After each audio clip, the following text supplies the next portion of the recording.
Assalamualaikum warahmatullahi wabarakatuh. Perkenalkan, nama saya Safitri Silaya dengan NIM D1B1222066. Di sini saya akan menjelaskan mengenai faktor biotik dan abiotik pada tanaman jagung. Baiklah, langsung masuk saja. Mari kita lihat jenis tanaman dan interaksinya. Di sini saya akan menjelaskan yang pertama yaitu yang kita lihat yaitu di sana ada lebah. Dan fungsi lebah pada bunga jagung yaitu lebah memainkan peran penting dalam proses penyerbukan bunga jagung.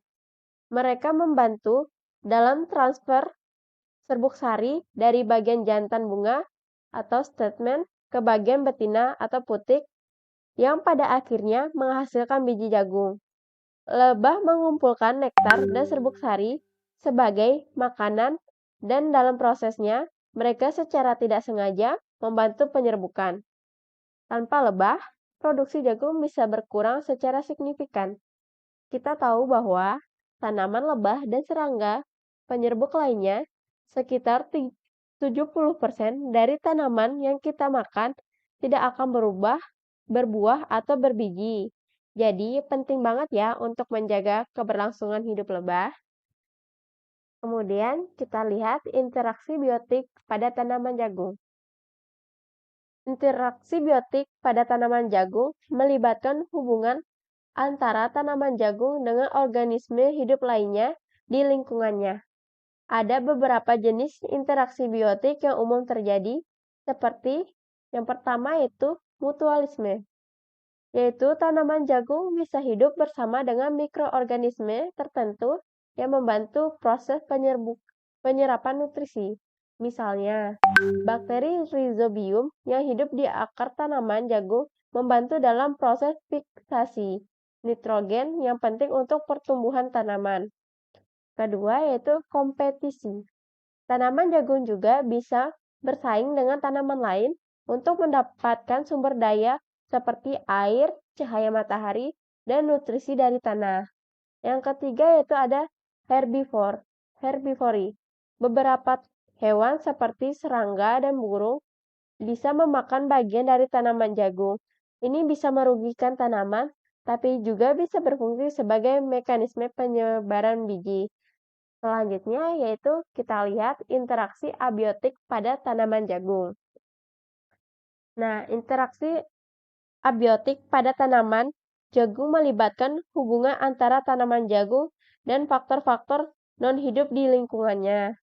Beberapa faktor abiotik yang penting dalam pertumbuhan tanaman jagung adalah yang pertama yaitu cahaya matahari. Tanaman jagung membutuhkan banyak cahaya matahari untuk proses fotosintesis. Jika cahaya matahari tidak mencukupi, pertumbuhan tanaman bisa terhambat. Yang kedua yaitu air. Jagung membutuhkan pasokan air yang cukup, terutama selama fase pertumbuhan awal dan pembentukan biji. Kekurangan air bisa mengakibatkan tanaman menjadi kerdil dan biji tidak terbentuk dengan baik. Yang ketiga yaitu ada suhu. Jagung tumbuh optimal pada suhu antara 20 hingga 30 derajat Celcius. Suhu terlalu rendah atau tinggi bisa menghambat pertumbuhan tanaman. Yang keempat yaitu ada tanah. Tanah yang subur dan kaya nutrisi sangat penting untuk pertumbuhan jagung. Tanah juga harus memiliki drainase yang baik agar akar tanaman tidak tergenang air. Kemudian yang kelima yaitu ada udara. Tanaman jagung membutuhkan udara yang cukup untuk proses respirasi.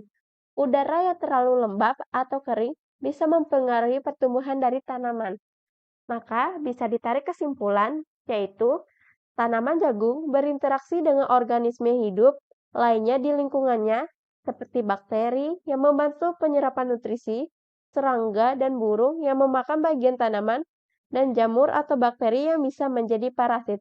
Jadi, pertumbuhan tanaman jagung sangat dipengaruhi oleh interaksi antara faktor-faktor biotik dan abiotik di lingkungannya.